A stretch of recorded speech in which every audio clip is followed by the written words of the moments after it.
Hi, and welcome to Managing My Money with Rosa. So today I've decided to do a dividend update. I've recently decided that dividends is a passive income that I want to begin to expand. So today I'm going to start discussing with you the dividends bearing stocks that I own and where I'm going with this. Now, I haven't really decided if this is something that I want to do every week, every month, or when I receive dividends or when I increase the stocks that I own that have dividends. So if you'd put a comment down in the comment box, I'd really appreciate it as to what your thoughts are on how often you'd like updates. So if you haven't already, I'd appreciate it if you take a minute to push the subscribe button. For those of you that have subscribed, thank you so much. If you would hit the bell for notifications, and of course, give a thumbs up and a like to this video, greatly appreciate it. Thanks. So there are two ways in which I can receive dividends. And the first way is the way that I've received dividends the majority, and that's having cash deposited back into my bank account. And it really hasn't been a lot because I really haven't focused on dividends, but it just went right back in and I would use it for something else. The second way is the DRIP method, and that's the dividend reinvestment plan. Now, that usually is at a rate cheaper than I can get it, so that's a positive.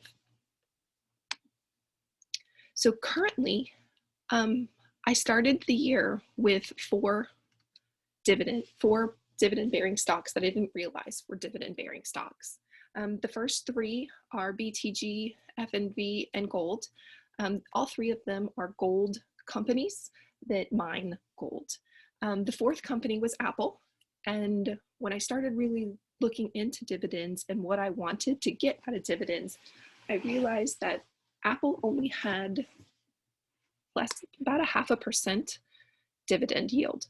And that just wasn't something that I wanted. I can get that out of my high interest savings account. So I decided to sell my Apple stock and invest in other things. BTG out of these three has the highest rate of return at just over 4%. And gold is almost 2, and Franco-Nevada is less than 1. Now, the reason I'm going to hold on to Franco-Nevada is because my husband and I, when we bought, agreed that really it was just for a turnover. It was to buy and sell and make money on the backside. So we agreed before I started to look into dividends that when they reached 50% gains, that's when we would sell them. So I will hold on to my Franco-Nevada until it has earned me 50% on my money. So just waiting for time before I sell that. But Franco-Nevada will definitely be sold. BTG I'm probably going to keep because it's at a 4%, it's over 4% return, and I kind of like that as a rate of return. Gold, I don't know. We'll see where we are when it comes back, when it's made that 50%. But those are the three companies that I've had since the beginning of the year. And then the fourth was Apple, which I honestly just sold earlier this month. I then bought into FUTY, which is a Fidelity utility fund. It has roughly 3% yield on it. I liked it. It was safe. So I have one stock of it. And then I also have one stock of AT&T. AT&T really impressed me with its over 7% yield. It's been around for a really long time. It's gone through some trying times. So AT&T is something that I've decided I want to work on building up. I also own shares of ORC, GLAD, and OXSQ. ORC is a realty. They buy realty and then they rent it. And then GLAD and OXSQ are financial institutions that give loans to small businesses. So this is the beginning of my stocks and funds that have dividend bearing, that are dividend bearing. So this week, I was so excited. My Fidelity fund, FUTY, I got back 31 cents and then it was reinvested.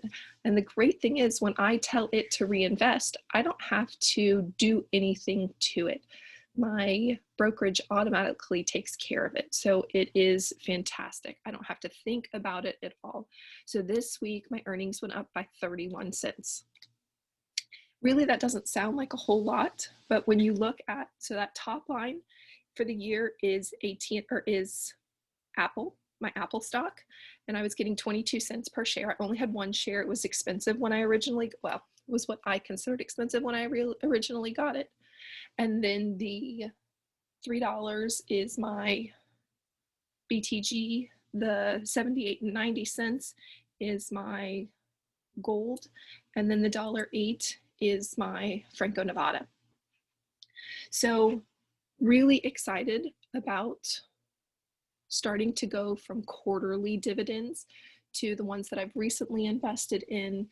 The GLAD, ORC, and OXSQ are monthly dividends. So I'm really looking forward to how that changes my income, because this really isn't a lot when I look at it for each quarter. So I've fallen in love with a new site called trackyourdividends.com.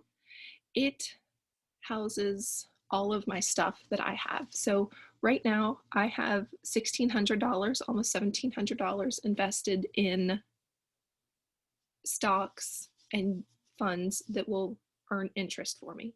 And on average, I'm earning 5.73%.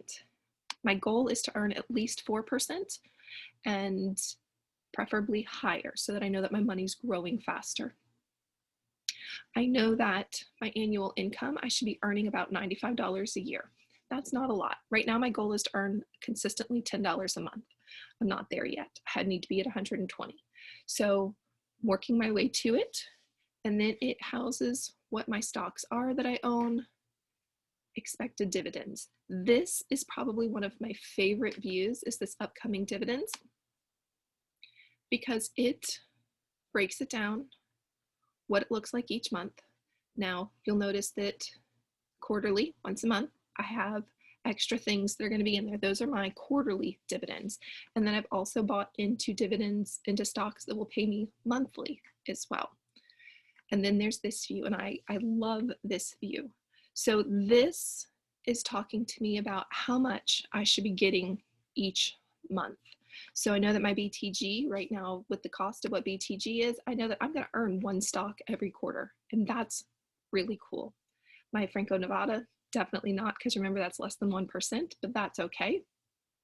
My FUTY, I'm working on building that up, so I'm excited about that. GLAD, I'm working on building that up. Gold, it's just going to sit and stay the same. I'm not going to do anything extra with it other than what it automatically gives me back. My ORC, it's going to reinvest and get me over one full stock. That excites me, and that's a month now. So I'm going to begin building how much dividends I get every month. OXSQ is another one that I'm going to work on building up because it's a monthly, and then my AT&T. So I am excited. I love this view, and then it tells me when to expect to get dividends paid to me. And then it comes in and it tells me, I know that gold is going to get 9 cents a share, and then it'll give me $1.09. FUTY is 31 cents a share, and then it tells me what the day is that it's coming in. So I like this, but this is probably my favorite view in all of this. The other thing I like really a lot about Track Your Dividends is that future value. Remember, I'm trying to build my passive income. So right now, I know that I'm going to get $95 a year. I also, when I look long term, this is a 10-year plan. I know that if I do nothing else, in 10 years, I'll be getting $253. That really isn't a lot, but it's more than what I'm getting right now. Now, what needs to change? I love my dividend yield at 5.73%, but what needs to change is my growth rate. 2.75% is a very low growth rate. So I know I need to start picking stocks that are going to potentially have a higher growth rate so that my portfolio can continue to grow. So I can change this 10 years. If I want to look short term, I can go 5 years out. And I know that I'm only going to be with $145, 95 to 145. 5 years isn't a long time. Now, on the other hand, if I look 25 years out, give it a minute to load, I know that though I'm starting with $95 right now, if I do nothing else, I know that I'll have about $1,600 coming in a year. Guys, I'm not done investing here. So this by no means are my ending incomes gonna be this low, because I am not done. I have just begun to build my portfolio and what I'm looking at for my growth stocks and my dividends. So I am really excited. And right now, this quarter, so quarter one, all I was getting was my gold stocks and my Apple.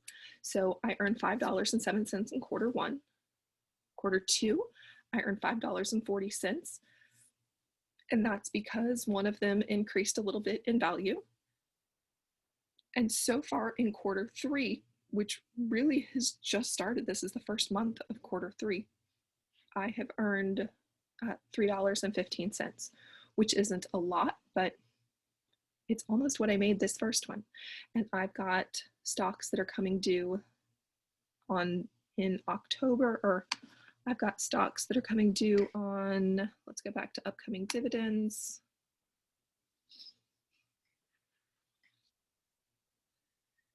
So that was the 22nd this week. So I know that I've got roughly $6 coming due on the 28th, and I've got roughly another $6 coming due on September the 30th.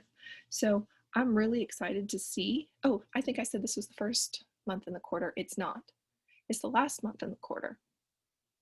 So I'm really excited to see what happens my quarter three, to see where I'm going to end with only 1 month of monthly dividend stocks. So I'm looking forward to this journey with you. If you have enjoyed this, if you would please hit the subscribe button, hit that bell for notifications, give me a thumbs up like, and if there are any stocks that you would recommend, I would love to hear those dividend bearing stocks that you would like to recommend. And thank you and so much for watching Managing My Money with Rosa. And if you would like weekly updates, or you think monthly updates would work, put something down in the chat. I'd appreciate it. Thanks for joining me today.